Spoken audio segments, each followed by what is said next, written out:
제목 한번 볼까요? 자, 시작. 하나님께 감사하라. 예, 하나님께 감사하라. 우리가 예수를 믿으면서도 하나님께 감사하라는 표현이 어색할 수도 있어요. 그게 사람은 어쩔 수 없더라고요. 오늘은 감사 표현하는 날이에요. 감사 표현. 가족에게도 뭐 결혼기념이나 생일이라든가 어르신들 뭐 잔치할 때 보면 가서 감사 표현하듯이 1년에 내 마음에 고마운 마음이 있고 감사하는 마음이 있으면 오늘 기독교적으로 감사하는 표현한 날이에요. 미국에서는 땡스기빙 데이라 그러죠. 하나님께서 하나님께 감사를 또 배우는 날도 돼요. 대개 보면 절기 때, 명절 때 자녀들을 모르면은 뭐 예의를 뭐 여러 절하는 것을 공경하는 것을 배우고 또 가르친 것처럼 그런 절기입니다. 저는 추수감사 절기 예배를 드릴 때 이런 마음이 있었으면 좋겠다. 저 앞을 보시고요. 경외심이 있었으면 좋겠다. 경외심. 집안에 어르신들이 인사드리러 가는데 잔칫날 가는데 존경하고 경외심. 우리 낳아주시고 키워주시고 늘 생각할 때마다 그런 경외심이 있는 마음으로 가서 그 잔치를 먹었으면 좋은 것처럼 우리가 축제 예배는 하나님을 경외하되 경외심이 있는 마음이 훨씬 준비된 마음이 되지 않느냐 생각이 들어요. 그리고 이 경외심이 일상으로 돌아가야 돼요. 꼭 이날만 경외심을 갖고 온 것이 아니라 평소에도 이 경외심이라는 마음을 갖고 어르신들에게 또 여러 가지 고마운 마음을 표현하는 사람들에게 이런 마음이 늘 젖어서 생활해야 돼요. 경외심이 중요합니다. 그리고 여기 감사를 하면 어떻게 할까요? 이제 이런 날은 1년에 한번 고마운 마음을 감사를 표현한다면 받은 것을 세어봐야 돼요. 그리고 세어보되 그냥 대충 하지 않고 내 생활 속에 실제적으로 미쳤던 꼼꼼히 살펴봐야 돼. 그래서 감사거리가 나오지 꼼꼼히 안 살피면 늘 감사하고 살아. 입으로 감사하고 살아. 말로 감사하고 살아. 근데 그 입으로나 말로 감사하는 것이 감사한 줄 아는데 그건 감사 아니에요. 꼼꼼히 새겨보면서 내가 미처 깨닫지 못한 것을 새겨보면 이것도 그때 이런 일이 아니었었다면 어떻게 됐을까? 감사해야 돼요. 그런데 우리가 예수를 믿으면서도 얼굴을 펴십시오. 무거운 짐을 들려온 것이 아니고 우리가 예수를 믿으면서도 실제적으로 주일날마다 예배 드리죠. 감사가 잘 안 돼요. 감사 표현이 잘 안 된다는 거예요. 감사합시다 하는데 그냥 생활에 여러 가지 매일 살다 보면 주일날 오는 것도 고맙지 이런 것처럼 내 마음에서 일주일 동안에 고맙고 감사하는 마음이 잘 안 들어요. 그래서 감사가 잘 안 될 수 있어요. 우리가 다 감사해야 되는데 감사가 안 돼요. 성경에 보니까 이런 말씀이 있더라고요. 무슨 말이냐면 많이 탕감받은 사람은 많이 감사하고 적게 탕감받은 사람은 적게 감사한다 이런 표현도 있어요. 여러 가지 감사 표현을 설명을 하다가 여러 가지 비유로 말씀해 주셨다고 저는 봅니다. 그런데 더 중요한 것이 하나 있어요. 감사가 왜 안 될까? 어제 저녁에 묵상을 하면서 왜 우리는 감사가 잘 안 될까? 교회에서 그렇게 감사합시다 해도 감사가 안 돼요. 가르쳐 드릴까요? 감사를 보는 나를 보는 거울이 없어. 나를 보는 거울이 없어. 나를 보는 거울이 없다는 것은 내가 열심히 살았고 자기만 있어요. 모든 것들이 자기가 초점이고 내가 받아야 되고 내가 위로받아야 되고 내가 도움을 받아야 되고 내가 필요할 때 무엇을 말하면 와서 해줘야 되고 그러면 이 사람은 뭐가 없어요? 감사하는 거울이 없어. 이제 내가 필요할 때는 뭐 막 와서 해달라고 하고 도움을 받아요 하나님께나 뭐 주변 사람이도 그럴 수 있죠. 근데 고마운 마음이 없는 것은 감사하는 거울이 없어요. 나를 보는 거울이 없어서. 이것을 우리가 깨달아야 돼요. 많이 가졌다고요 내가 감사하여 그러지 않아요. 많이 가졌어도, 많이 배웠어도, 많은 것을 누려도 나를 보는 거울이 없으면 똑같아요. 오직 나만이에요. 그래서 감사 표현이 잘 안 되는 거예요. 근데 감사 표현은 교회에서 말한다면 하나님의 은혜가 와야 돼요. 은혜가 보면 성령께서 우리가 보면 한 가지 일을 오래 하면 통찰력이 생기거든요. 통찰력이 생겨요. 그러면 통찰력이라는 것은 다른 사람 하나 봤을 때 나는 9개, 8개가 보여요. 이거 통찰력이에요. 근데 내 힘으로는 그거 안 보여요. 하나님의 은혜가 오면 하나님이 나를 볼 수 있는 거울을 말씀으로 줘요. 말씀을 보고 나를 보고. 그래서 내 안에 뭐가요? 통찰력이 생겨요. 그래서 교회도 보면 할 일이 안 보여요. 그런데 하나님께서 은혜를 주면 교회가 보이기 시작해요. 부모님이 보이기 시작해요. 딸이 보이기 시작하고 아들이 보이기 시작해요. 사랑하는 성도 여러분, 은혜를 입으십시오. 나를 보는 거울이 인생을 철을 들게 만들어. 신앙생활도 철을 들게 만들어. 그러지 않으면 줄 줄도 모르고 받을 줄도 모를 수가 있어요. 그리고 주더라도 경외심 없이 줘요. 근데 철이 들면 꼼꼼히 살펴가지고 상대방은 나를 몰라요. 형제도 몰라요. 부모님도 몰라요. 어디 직장의 동료도 모르는데 나는 알고 있어. 꼼꼼히 살피면은 그게 보여요. 그러니까는 말씀을 통해서 꼼꼼히 살피고 기도하다가 살피고 묵상하다가 늘 나를 보면 나를 볼 수 있는 거울이 성령께서 말씀을 통해서 비춰줘요. 그래서 우리가 말씀을 깊이 보고 신앙심이 깊어지고 경외심이 생기는 것은 그냥 교회 왔다 갔다 하면 생기지는 않아요. 교회 생활, 하나님이 믿는 사람과 안 믿는 사람과 예배드리는 사람과 예배드리지 않는 사람이 뭐 경외심이 없으면 똑같아요. 나를 보는 거울이 없다면 똑같아요. 그런데 나를 보는 거울이 하나님께서 말씀을 써 깨달아주면 달라요. 생각하는 것도 다르고 생활하는 씀씀이도 다르고 고마움도 다르고 헤아린 것도 다르고 표현도 네 액션이 정말로 달라져. 감사하는 거. 그리고 우리가 신앙생활할 때 이런 부분들을 좀 잘 다시 한번 묵상했으면 좋을 것 같아요. 그래서 감사절에는 대개 보면은 감사하죠. 나를 보는 거울이 없으면 받은 복을 세어봐라 그러는데 안 세어져. 오늘 일주일 동안 살았던 것도 헤아리지 않은데 한 달, 1년 것도 어떻게 헤아리죠? 세어봐야 돼요. 방에는 여기보다 더 풍성한 것 같아요. 가끔 나도 한 번씩 들어가 봐야 될 것 같아요. 예.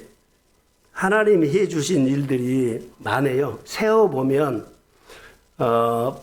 받은 것들이 많아요. 그래서 여러분, 1월 달에, 2월 달에 쭉 보면서 여러 가지 사연도 있을 거 아니에요. 맨날 형통하지는 않아요. 형제가 필요하고, 교회가 필요하고, 부모님 필요하고, 누가 필요할 때가 있어요. 아프거나 급한 일 있으면 어디요? 이런 것을 헤아려 갖고 체크해 놨다가 세어보면서 고마움을 표현하는 거예요.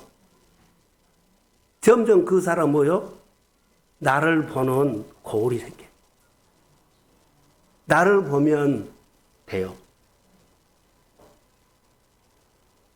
엄마 말을 아빠 말 잘 안 듣죠. 너도 장가하고 시집가서 얘기 나오면 내가 알 거야 그러죠. 자기가 보여 그때. 우리 딸내미도 제주도 있는데 이제 철이 조금씩 들어간 것 같아요. 그런 것들이 있는 것처럼 우리도 그래요. 자 보면 하나님이 해주신 일을 참 많다라는 거더라. 급하게 나 중심으로 살면 해줄 것이 없고 할 일이 많고 바쁘고 어떻게 산지도 몰라. 그런데 이렇게 헤아려서 보고 꼼꼼히 보면 하나님의 은혜로 교회도 보이고 부모님도 보이고 형제도 보여요. 그래서 뭐라고요? 나 감사할 거 많다. 고마움 표현할 거 많다. 사랑하는 성도 여러분, 오늘 이런 은혜 하나를 깨닫기 바랍니다. 그래야지 내가 철이 들어간 것은 성장이. 그래서 감사를 내 기억 속에다가 늘 1월 달에, 2월 달에 이런 어려움이 있을 때 이런 것을 늘 채워보세요. 그러면 하나님이 내 마음에 많이 들어오고 부모 형제가 내 마음에 많이 남아있어요. 그래서 정이 들고 의리가 돼. 이거 없으면은요, 자기밖에 몰라. 뭐라고요? 나를 볼 수 있는 거울이 없어서 그래. 나도 누군가의 도움으로 이 좋은 환경과 이런 계절에 좋은 도움 있죠? 어제 제가 전철을 타고 결혼식을 가는데요. 외국 사람이죠? 외국 사람이 앉아있다가 막 핸드폰을 보더라고요. 저는 앉아있고 우리 사모는 서 있었어요. 딱 쳐다보더만은 자리를 옮겨서 저쪽으로 우리를 피해준 거예요. 그리고 우리를 보면서 쎄고 웃더라고요. 그래서 우리도 표현했죠. 고맙다고. 다시 말하면 나를 보고 헤아려 준 거예요. 신앙생활을 하면서 우리 믿음이 이렇게 좀 성장하기를 주의 이름으로 소원합니다. 자, 이렇게 꼼꼼히 헤아려 준다는 거 있죠. 생각나는 것은 사실은 그 사람의 관계가 친밀해진다는 거예요. 내가 하나님을 아는 거지 하나님도 나 알고, 내가 부모님을 아는 거지 부모님도 나를 알고, 그러면서 생각도 같고 삶도 같고 같이 걸어가야 돼요. 구약 성경에는 이 감사를 어떻게 했냐면 예배 중심으로 했어요. 우리도 교회 와서 기독교는 예배를 드려야만 이런 나눔도 하고 또 예배 드린 다음에 교제도 하고 그러죠. 그래서 감사가 가장 많이 표현되는 것이 예배예요. 우리도 다른 것 다 흩어지다 예배 시간에는 경외심을 가지고 하나님 말씀을 들은 것처럼 예배가 중요해요. 그래서 시편에 오늘 우리가 시편 봤죠. 시편이 150편까지 있는데 여기 보면 예배 중심으로 드리는데 노래가 많이 나오고 시가 많이 나와. 여기에 감사하라, 감사하라, 감사하라. 예배 드리면서 찬양하고 감사하는 것, 이건 시편이가 가장 많습니다. 다윗이 고난 가운데 다윗이 고비고비마다 사연이 많은데 그때마다 그가 이 기록할 이후에는 하나님이 도와주신 이후에 헤아려 가지고 꼼꼼히 생각해서 하나님 앞에 시를 쓴 거예요. 우리 가운데서도 하나님이 베풀어 주신 은혜를 꼼꼼히 생각을 해보면서 숙제는 아니지만 부모님에게 한번 편지 한번 써보세요. 설교 예배 왔는데 부담만 갚아내요. 하나님 앞에 편지도 한번 써보세요. 정말 좋습니다. 수연아, 잘했으니까는 편지 한번 써봐, 엄마 아빠한테. 성령이한테 하는 말이야. 자, 감사는요, 여기 본문에 보니까는 감사는 하나님의 인자하심을 근거해서 감사했어요. 하나님의 인자, 그러니까 내가 사랑받는 것을 근거해서 표현한다는 거예요. 그냥 내 마음대로 감정에 따라서 한 것이 아니라 하나님의 사랑을 받은 인자하심을 근거해가지고 하나님 이거 해 주셨죠. 이거 해 주셨죠. 내가 힘들 때, 좋을 때 함께 해 주셨죠. 할렐루야. 인자하심을 근거해서 감사하는 거예요. 누구한테 표현할 때도 이 근거에서 하셔야 돼요. 인자하심이고 감사하고. 근데 여기 보면 그 인자하심이 영원함이로다 그래서 중간에 끊어진 것이 아니라 관계는 죽을 때까지 갑니다. 고마운 마음. 그래서 이 인자하심이란 말은 구약 성경에는 신약은 헬라어로 됐지만 구약은 히브리어로 됐거든요. 인자하심이라는 단어는 헤세드예요. 변하지 않는 사랑. 변하질 않아요. 변질이 안 돼요. 하나님이 우리를 좋아했다가 싫어했다 하지 않아요. 한번 언약이면 끝까지 우리가 예수를 믿을 때부터 하나님의 나라 갈 때까지 하나님의 나라를 선하게 돌봐주십니다. 이거 헤세드예요. 변질이 안 된다는 거. 예수 믿으면서 진짜로 예수 믿으면 사람이 왔다 갔다 안 해요. 진짜로 예수 만나십시오. 그것이 그 삶이 예배해져요. 그래서 인자심을 통해 가지고 사람이 친밀해져요. 그 근거를 통해서 서로 배운 거예요. 자, 2절에 한번 제가 읽겠습니다. 한번 읽어드릴게요. 신들 중에 뛰어난 하나님께 감사하라. 그 인자심이 영원함이로다. 자, 성경을 다 찾았죠.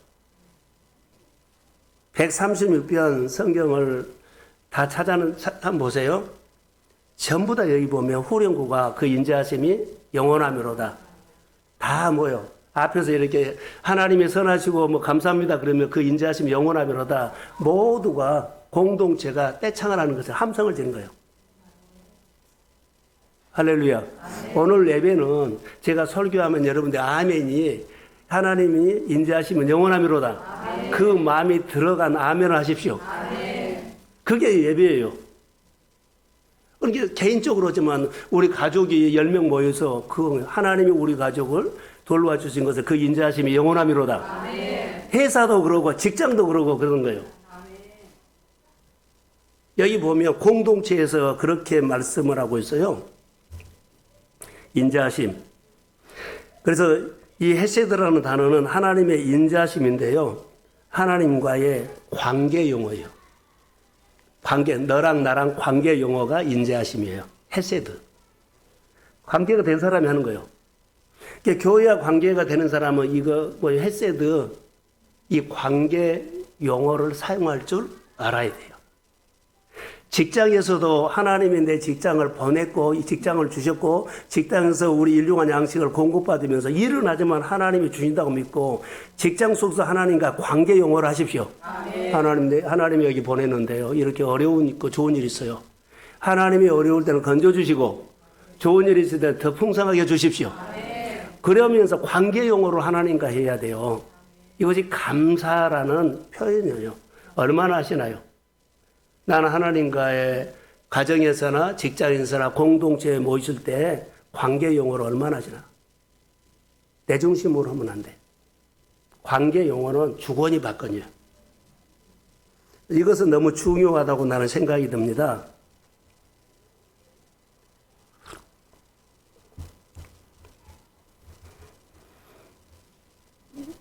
자, 오늘 136편의 1절에서 쭉 보면서 제가 묵상을 했거든요.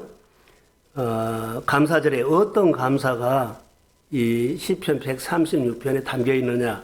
근데 1절에서 20절까지는 창조하신 하나님, 크신 하나님, 이스라엘 백성들을 해방시킨 하나님, 홍해를 건너게 하신 일, 광야 40년을 가는데 지켜주신 하나님, 크신 하나님의 손을 그렇게 감사를 했는데 오늘 21절부터는 개인적인 감사예요. 우리 일상생활에서 꼭 필요한 소소한 일들 있죠. 사소한 일들에 대해서 하나님 앞에 감사하는 내용이 여기 나와 있어요. 이 감사. 자, 저를 보세요. 이스라엘 백성들의 이야기를 하면서 우리 얘기를 끌어가려고 합니다. 이스라엘 백성들이 홍해를 건넜지요. 홍해를 건너게 하신 하나님을 경험하지 못했다면 하나님 몰라요. 다시 말할까요? 홍해 사건이 아니면 어떻게 하나님 알겠어요? 광야를 지나가는 그런 사건이 없었으면 광야에서 먹이시고 입히시고 돌봐주신 하나님은 어떻게 알겠어요? 우리가 암으로 투병하는 가정들도 있고 고질병으로 힘들어하는 사람 있죠? 그것이 없었더라면 하나님을 내 병을 치료하신 하나님은 어떻게 알겠어요? 고질병으로 통해서 내가 늘 몸이 쓰시고 삶이 쓰시고 마음이 근심되는 것들을 하나님이 고쳐주거든요. 만약에 그 아픔이라든가 힘듦이 없었으면 내가 하나님을 어떻게 알겠어요? 어떨 때는 치료하시는 하나님, 어떨 때는 먹이시는 하나님, 어떨 때는 직장 생활이 이렇게 하는데 너무 힘들죠. 그 고비고비마다 넘어졌는데 그 고비가 있었을 때 하나님이 건져주셨어요. 근데 그 고비가 없었더라면 그 하나님을 그 어려울 때 도와주신 하나님을 잊어버릴 수 있어요. 여러분들이 집 살 때, 여러분들이 땅 살 때, 여러분들이 자녀 키울 때, 여러분 대학 자녀 유학 보낼 때, 이 고비고비마다 예 없었어요. 그런데 유학 보내는 자녀들에게 내가 돈을 마련하고 힘들겠죠. 키워난 다음에 그 자녀를 유학 보내지 않았더라면 그때 하나님께서 이 모양 저 모양으로 채워주셔서 아이들이 학비를 준 그 하나님은 어떻게 알겠어요? 그러니까 우리 생활 가운데 우리에게 있는 여러 가지 어려움들을 보면서 하나님을 배우라는 거예요. 고생만 했네. 힘드네. 상처만 받았네. 이것이 아니라 그것이 아니더라면 내가 그 은혜 모르지. 그 하나님 모르지. 그 형제들 마음 모르지. 그 부모님 마음 모르지. 여러분들이 커오면서 대학 다니고 결혼하고 집 사고 땅 사고 여러 가지 할 때마다 얘 부모님들은요 그런 것들을 다 해줬거든요. 해줬어요. 부모님들은 희생하며 해줬어요. 그런데 그럴 때 우리가 깨달아야 돼요. 그것이 감사해요. 그게 소소히 내 생활 속에서 뭐라고요? 꼼꼼히 살펴서 이런 날 생각한 거예요. 그래야만 우리가 성숙하죠. 예수 믿는 사람이라고 다 변하지는 않아요. 그러나 예수 믿는 사람들에게 이 중에 변한 사람이 있기 때문에 하나님의 아들 예수를 우리에게 보내주시고 우리에게 은혜를 주시고 사랑을 주고 공의를 해주시고 그 사랑을 힘입어서 우리가 믿음으로 화목하게 살도록 하나님의 은혜를 베풀어 주심을 믿습니다. 이것 때문에 한 거예요. 이거 알려고. 나는 하나님 없어서 살았다고요? 거짓말 같은 소리 하지 마세요. 하나님의 은혜가 아니면 못 살아요.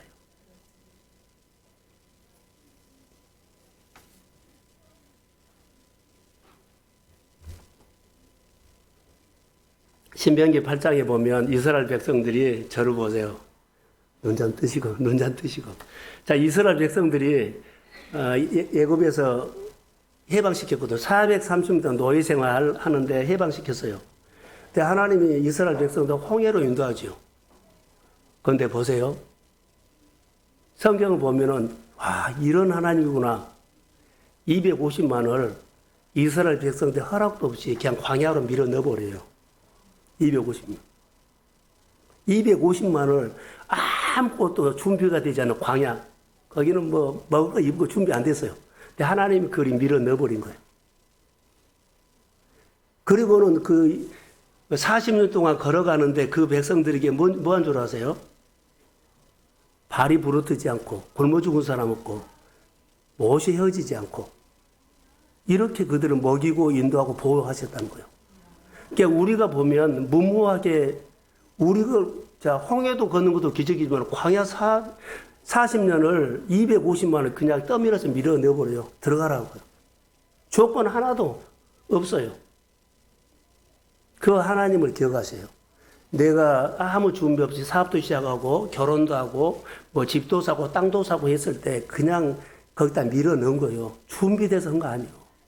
근데 지금 지나와서 보면 땅이 됐고 결혼이 했고 자녀가 낳고 형제가 있고 그래요.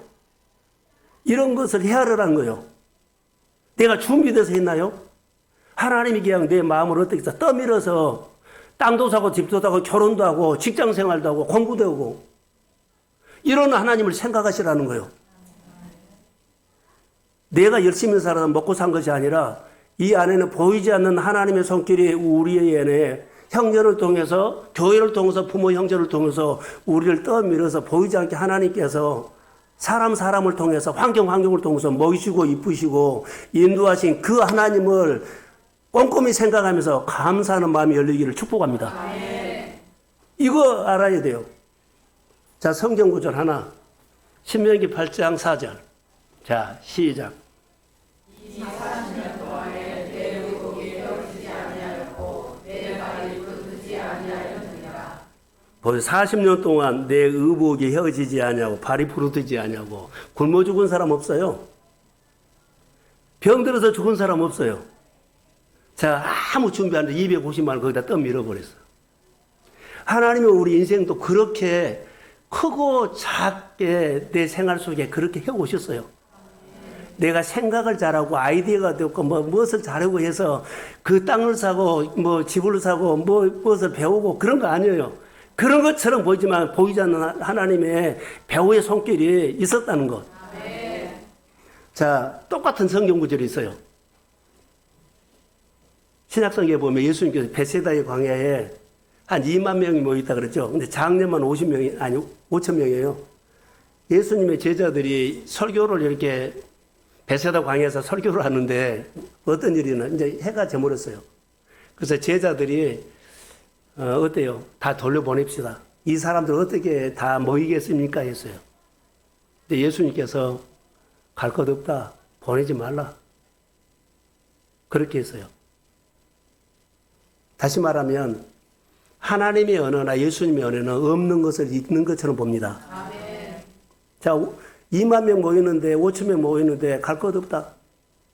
그리고 그들을 예수님께서 먹여버려요. 이스라엘 백성들이 250만이 광야에 밀어놓고 걱정하지 말라.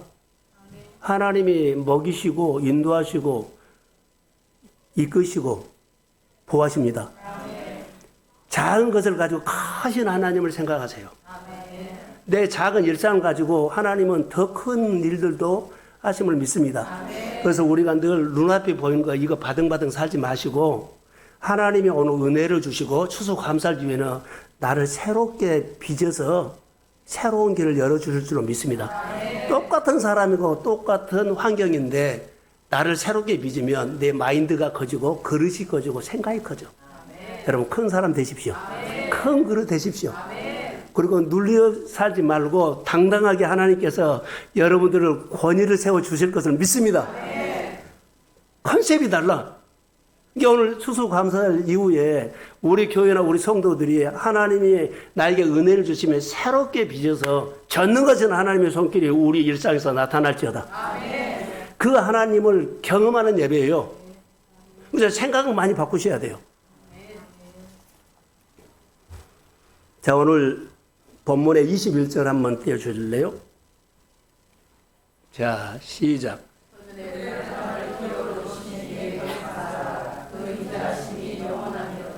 22절까지요.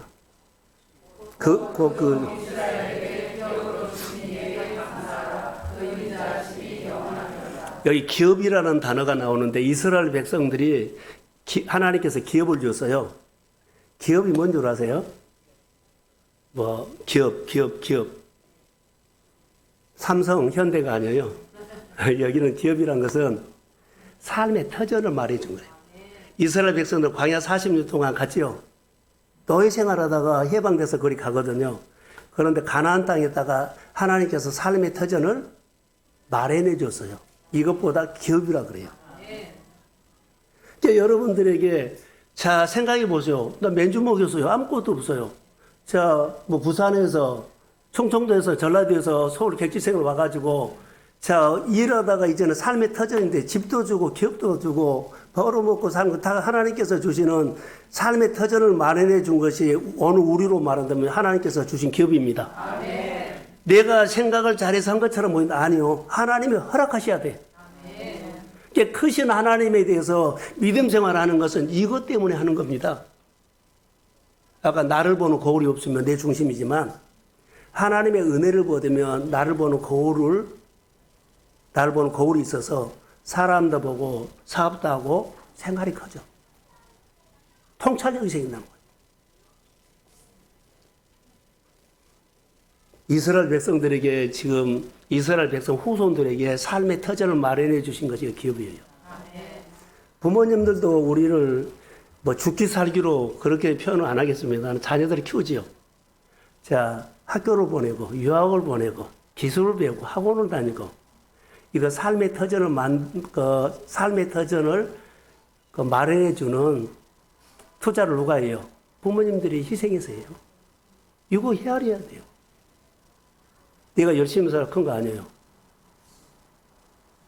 하나님께 대한 것, 부모님께 대한 것, 형제들에 대한 것, 교회에 대한 것이 이런 마음에서 우러나와서 관계가 좋아지고 경외심을 가지고 존중하고 그 경외심을 가지고 좋은 자세로 하나님께서 내 삶에 부모님이 교회가 내 삶의 터전을 마련해 주신 것에서 고마운 마음으로 예배 생활하고 친하게 좋은 관계로 가족들이 사는 거예요. 할렐루야. 이거 깨달아는 말씀이에요. 삶의 터전을 마련해 주기 위해서 여러 가지로 하셨죠. 그래서 기업을 주시면서 하나님께서 뭐라고 하셨냐면 너하고 나와의 관계를 말해. 약속이에요. 근데 약속인데 꼭 하고 싶은 말이 있어요. 하나님이 내가 너에게 기업을 주는데 기업 안에서 내 백성답게 살아라. 부모님이 자녀들의 잘 공부를 가르치고 여러 가지 하면서 뭐라고요?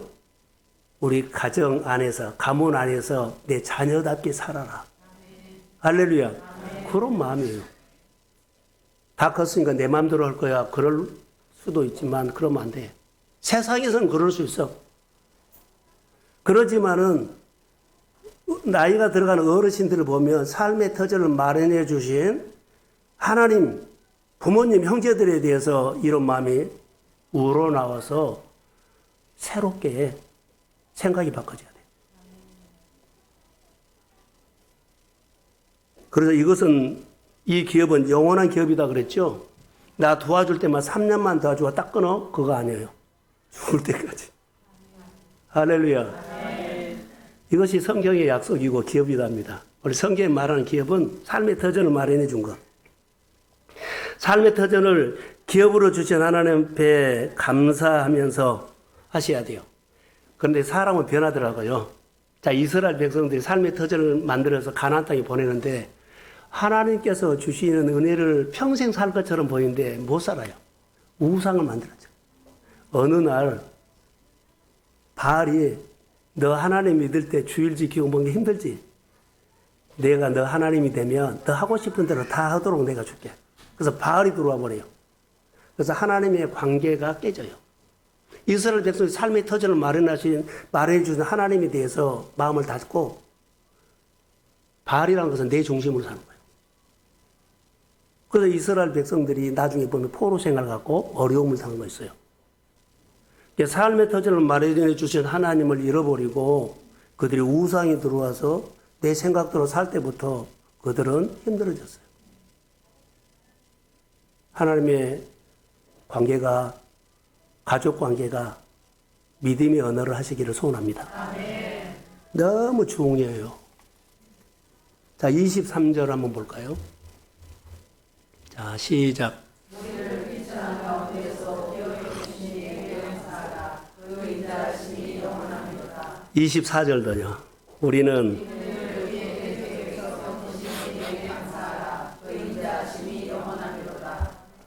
1절부터 20절까지는 창조주, 큰 하나님, 나라를 건지고 민족을 건지고 이 시대를 건진 그렇게 위대하신 하나님인데 여기서부터는 사소한 일, 우리 일상 개인적인 일이거든요. 21절부터는 사소한 일들, 개인적인 일들을 그런 조건으로 감사해라는 거예요. 한번 이제 찾아볼게요. 23절에 비천한 가운데 있을 때, 내가 가장 비천한 가운데 있을 때 나를 기억해 주신 하나님께 감사해라. 아, 돈이 필요했을 때 저를 보세요. 돈이 필요했을 때 누가 생각나요? 하나님 말하지 말고 뭐 부모나 형제들 생각나죠. 내가 비천해 있었을 때요. 도울 길이 없을 때, 방법이 없을 때가 내가 비천해질 때요. 그때 교만하게 가요, 겸손하게 가요? 예? 겸손하게 가죠. 이건 내가 비천해졌을 때요. 근데 이때 하나님의 도움을 받은 것처럼 부모 형제의 도움을 받아. 그 도움을 받아서 우리가 그 고비를 넘었고 뛰어넘고 우리가 지금 사는 거예요. 그 은혜를 한 번만 생각하십시오. 아멘. 여기 본문에서 그런 거예요. 이 비천해지지 않았을 때가 없어요. 다 있어요. 다 있어요. 지금 이 말한 거요. 가장 비천함에 있었을 때 나를 기억해 주신 하나님, 기억해 주신 나를 도와주신 분들. 근데 여기는 아직 하나님께서 나를 돌봐 주시기 전에 비천해졌을 때 감사합니다. 돌봐 주셨을 때는 아니고 돌봐 주시기 전에 내가 비천했을 때, 비천함에 있었을 때 여러분 저도 많이 있었고 여러분도 많이 있었을 거예요. 이때를 생각하세요. 이때를 생각하세요. 오늘 감사절은 이때를 생각한 거예요.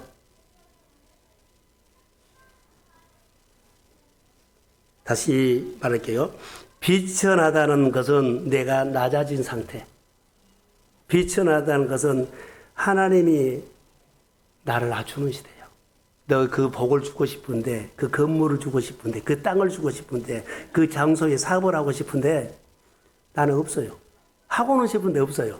내가 비천해서 하나님 도와주세요. 그 땅을 주시고 그 사업하게 하시고 그 집도 사게 하시고 그 무엇부터 유학도 가게 하시고 비천해졌을 때 이런 계절이 있었을 거예요. 성경의 말이지만 자기에게 한번 생각해 보세요. 내가 열심히 살아도 된 것처럼 보이는데 아니요. 그 비천해졌을 때 그때가 있었기 때문에 지금 있는 거예요. 비천해졌을 때가 있었기 때문에 지금 여러분들이 있는 거예요.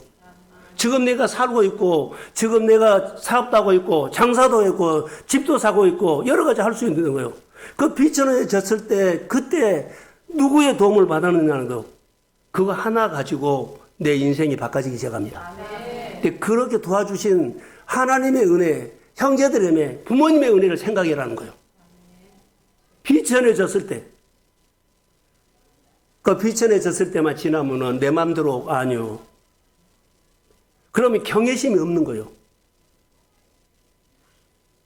하나님을 돕거나 부모 형제를 도울 때 경외심이 없어요. 그때는 경외심이 없으면 우리가 뭘로 돌아간 줄 아세요? 조건부로 돌아가. 이거 해주니까 해줘. 경외심은 조건을 없습니다. 그냥 고맙습니다. 이해합니다. 이 경외심이 없어지면 비천함의 자리에서 내가 잊어버리면 경외심이 없어져요. 그리고 이제 조건부. 한 번 도와주면 나도 도와줄게. 이것이 인간을 아프게 하는 겁니다. 성경에 비천한 자기를 돌봐주신 하나님께 찬양하고 기뻐하는 여인이 있어요. 그 여인이 마리아입니다. 한번 띄워주실래요? 누가복음 1장 48절 한번 띄워주세요. 자, 누가복음 1장 48절 같이 한번요. 시작.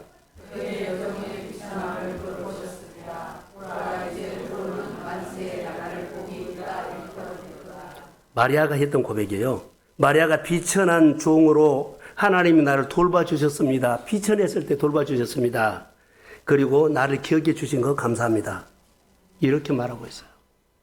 여러분, 마리아가 이렇게 비천했을 때 하나님이 돌봐주셨고 나를 기억해 주시는 것처럼 우리가 아까 보면은 여러 가지 사연사만 있잖아요. 비천해졌을 때 방법이 없어 찾아갈 곳이 없을 때가 비천해졌을 때요. 그 환경을 내가 만든 것이 아니라 사실 하나님이 그런 마음을 나에게 복을 주고 땅을 주고 집을 주고 뭐 여러 가지 공부를 가르치려고 하나님이 만든 거예요. 근데 하나님은 보이지 않아요. 그때 도와주신 분이 하나님은 누구를 통해서 도와주셔서 내가 비천해졌을 때 그 도움을 받는 사람이에요. 오늘 마리아가 그 도움을 받는 사람. 그래서 하나님 앞에 찬양하되 기쁘게 찬양한다는 거예요. 오늘 우리가 예배를 드리면서 하나님 앞에 감사하면서 우리 감사죠. 진짜 마음에서 우러나는 경외심을 가지고 오늘 감사하고 감사하는 날이 되기를 축복합니다. 아멘. 이것이 오늘 우리가 드려야 할 말씀이에요. 이스라엘 백성들이 가장 비천했을 때 하나님이 와서 도와주셨거든요. 자, 도와주셨는데, 자, 저를 봐요. 재미있는 성경 구절이 하나 있어요. 하나님이 우리를 도와주실 때는요, 하나님이 눈에 보여, 도와준 것이. 내가 예수 믿는 거지만 형제들이 도와주는데 하나님이 보여. 부모님이 나를 도와주는데 하나님이 보여. 누군가 나를 도와주는데 사람이 도와준 거예요. 하나님이 도와준 거죠. 믿음이 있는 사람은 이제 이렇게 돼야 돼요. 하나님이 보여야 돼. 사람을 보면 안 돼요. 하나님이 보인다는 거. 그래서 내가 믿음이 생긴 겁니다. 이스라엘 백성들이 포로 생활에서 예루살렘에 돌아왔어요. 그런데 그들이 예배드릴 그 성전이 없어요. 성전이 없는데 그들이 성전 지어야 되잖아요. 아무것도 없어. 돌아왔는데. 그때 하나님께서 그들에게 은혜를 줘요. 자, 학개서 한번 볼게요. 학개서 2장 6절부터. 자, 한번 읽을까요? 시작.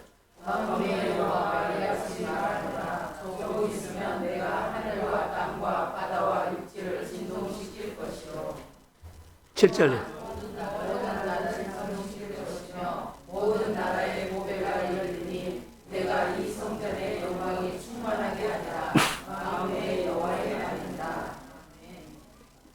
8절 없나요? 은도 내 것이요 금도 내 것이니라. 마음의 여호와의 말이다. 아멘. 예, 여기 보세요. 그들이 성전이 불타버렸어요. 고향이 오니까 예루살렘 포로 생활에서 고향에 돌아오니까 70명 안에 돌아오는데 성전이 없어. 예배를 드리고 싶은데 하나님도 예배 장소에서 오는데 아무것도 없는 거예요. 하나님께서 은혜가 온 겁니다. 어떻게 해요? 조금 있으면 하늘과 땅을 진동해가지고 너를 돕는 사람 움직이겠습니다. 비천해졌을 때 하나님 도와준 거예요. 비천해졌을 때 보이지는 하나님이 뚝딱 하늘에도 떨어진 것이 아니라 사람을 통해서 주는 환경을 통해서 이렇게 도와주신다는 하나님의 손길을 기억하십시오. 여기 움직인 거예요. 지금 우리가 살아오면서 이런 감정 안 생겨요? 이런 마음 안 들어요? 바로 이런 거예요. 조금 있으면 내가 하늘과 땅과 바다와 육지를 진동시킨다는, 움직인다는 거예요. 걱정하지 말라. 네가 그 생각하는 비전, 하나님의 준 비전이기 때문에 그대로 될 것이다. 근데 내가 진동시켜서 널 도울 거야. 이런 사건들이 우리 가운데 살아오면서 있어요. 또 모든 나라를 진동시켜서 가장 좋은 것이 올 것이다. 그리고 은도 내 것이고 금도 내 것이다. 은도 하나님께서 움직이고 금도 하나님께서 움직입니다. 재정적으로나 생활 속에 어려운 사람이 있어 이 말씀이 하나님의 복이 될지어다. 기도하세요. 내가 가장 비천해. 어디 갈 데도 없어요. 위로받을 데도 없어요. 누구한테 말할 데도 없어요. 전할 데도 없어요. 찾아갈 데도 없어요. 근데 어느 날 하나님께서 어때요? 조금만 기다려라. 하늘과 땅을 진동시킬 것이다. 사람 움직일 것이고 좀만 기다리라. 제가 이런 말씀으로 위로하는 거예요. 이렇게 하신 하나님이 오늘 우리 교회라든가 우리 성도들에게도 이런 형편에 있으면 하나님의 도우시는 손길이 있을지어다. 내가 비천에 있구나. 주님 나를 불쌍히 여겨주시고 하나님 나를 한 번만 눈을 뜨게 해주세요. 그러면서 이렇게 기도하고 있어요. 비천에 있을 때 이거 너무 중요합니다. 비천에 있었을 때가 있지요. 지금도 있을 수 있고 지나갔을 수도 있고 지금 현실이 비천에 있는 사람도 있을 수 있어요. 근데 비천에 있었을 때 누구지요? 삭개오도 이런 생각이 드네요. 구약 성경은 그렇게 했죠. 신약의 삭개오는 비천에 있을 때가 세관한테 돈 많이 벌 때예요. 근데 왜 비천은 주로 사람이 자기를 왕따시켜. 돈은 버는데 외로워. 찾아간 사람이 없어. 그 비천에 있는 거예요. 근데 예수님이 여리고에 왔을 때 나무 위에 올라가서 예수님을 좀 보고 싶은 마음이 있었죠. 이게 나무에 있는 삭개오를 향해서 삭개오야 내려오라. 내가 오늘 너희 집에 들어가겠다. 그리고 그렇게 만나주고 삭개오가 어떻게 변해요? 자기가 있는 것을 이제 베풀고 나누기를 변해요. 다시 빚어버린 거예요. 그때는 돈 버는 사람으로 욕심쟁이로 나의 중심으로만 있었는데 예수님을 만나면 은혜가 있으면 우리가 하나님께서 우리 그릇을 새롭게 빚습니다. 크게 변화될 줄로 믿습니다. 그래서 저는 이렇게 적용을 할게요. 비천한 자가 반드시 하나님을 힘입은다. 비천한 자가 반드시 하나님을 힘입은다. 다니엘이 비천에 있을 때 하나님의 힘을 입었어요. 그래서 어디로 가서 기도했지요. 예배드렸지요. 그랬더니 하나님께서 그에게 힘을 줬지요. 이겨나갔어요. 첫 번째, 비천한 자는 어디에 역점을 두냐. 우리 한 사람 한 사람이 우리 교회라든가 여러분 가정도 비천한 자리에 있을 수 있어요. 늘 시간만 되면 환경만 되면 나를 괴롭히는 것처럼 정말 비참하게 만들 때가 있어요. 비참하게 만들 때가 있어요. 거래처가 그러고 직장에서도 그러고 사람관계도 그러고 늘 비천하게 만들 때가 있어요. 이거 주기적으로 온 사람도 있을 수 있어요. 그럴 때마다 힘들어요. 비천한 자는 어디에 역점을 둬야 하냐면 하나님께 힘입어야 돼요. 나는 이 사람을 이 문제를 넘을 수 없지만 하나님은 나를 통해서 이길 수 있는 힘을 주실 줄로 믿습니다. 그래서 이때는 하나님이 일하시는 카이로스로 만들어야 돼요. 비천함을 이기고 싶으면 하나님이 내 생활에 가서 일할 수 있는 카이로스로 만드는데 역점을 둬야 돼요. 그래서 하나님이 와서 나를 도와주죠. 하나님 없이 교회만 다니는 하나님 없이 하면 힘들기만 해요. 그런데 하나님이 일하시는 시간에 역점을 두면 내가 하는데 하나님이 이기게 하시오. 그래서 예배의 역점을 두고 기도의 역점을 두었던 다니엘의 모습을 봐요. 전에 하던 대로 이런 구절이 있죠. 그러면서 어떻게 엎드려서 나를 불쌍히 여겨 주십시오. 내가 비천함이 있습니다. 하나님 나를 한 번만 도와주시고 늘 도와주셨는데 이 자리에서도 도와주실 줄로 믿습니다. 그래서 그가 예배에 드렸다는 것은 무릎을 꿇고 울었다는 거예요. 두 번째로는 비천함의 자리에 있을 때 뭘 한 줄 아세요? 베풀어 주신 은혜를 보면 베풀어 주신 은혜를 꼼꼼히 생각하면서 마음으로 감사한 거예요. 하나님, 전에도 이런 베풀어 주셨는데 내가 이긴 줄 알고 그냥 지나간 줄 알고 당연히 이긴 줄 알았는데 아니었습니다. 내가 이제 눈을 뜬 거예요. 뭐 눈을 떠요? 나를 보는 거울이 생겼어. 거울이 생기면 나를 봐요. 은혜 받고 축복 받고 여러분 우리가 교만해 줄 수 있어요. 그런데요, 하나님의 은혜라고 내가 비천해졌을 때 하나님을 느껴야 돼요. 베풀어 주신 은혜를 기억하셔야 돼요. 그래서 두 번째는 비천해졌을 때 베풀어 주는 은혜를 기억해가지고 하나님 내 마음을 생각을 한번 바꾸겠습니다.